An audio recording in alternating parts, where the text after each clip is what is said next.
ဆိုရလဲငါ့ကိုကြားရဲဟိုလိုငါ့ကိုကြားလို့တောက်နေကြဘီယာဆိုင်တို့လို့အရက်ဆိုင်တို့လို့ပုံစံမျိုးမဟုတ်ဂီတာလေးခေါင်းတီးတာပဲဘာမှမဟုတ်ဘူးရဲ့ဘာဆိုတာပြောတာဘာမှမဟုတ်ဘူးလို့ နေကောင်လေးနေကြတာ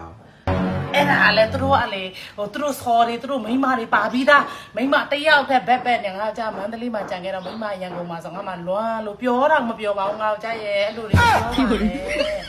နေစင်မောကတချင်းဆိုရကောင်လေးသွားအန်းတာ အဲ့ဒါလည်းဟိုပြောပြအောင်မယ်သူနဲ့မိန်းမနဲ့လည်းဟိုအရင်ကတည်းကဖရက်တငယ်ချင်းအဲ့လိုခင်တာမောင်နှမတွေလိုပဲငါ့ကိုကြားရဲမကြီးကပတ်စံ1000နဲ့လေး2ရွက်လာချမောင်လေးကအောက်ရအောင်ပြန်ပေးတော့ဆိုပြီးအဒုမောင်နှမ2ယောက်ဟိုတိုင်မင်ထားတာဘာရဲမဟုတ်ဘူးပြောအောင်လို့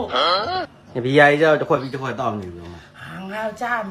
နေငါအကြောင်းသိပါတယ်ငါအဲ့လိုတွေလည်းမတောက်တတ်ပါဘူးငါကြားရဲမိမအဲ့ဗီဒီယိုရိုက်နေလို့ဟိုလိုတရံလို့တရုပ်သူအဲ့လိုလေးတောက်ပြီးတော့ပြန်ထွေးတာမတောက်ဘူးရဲ့မမူး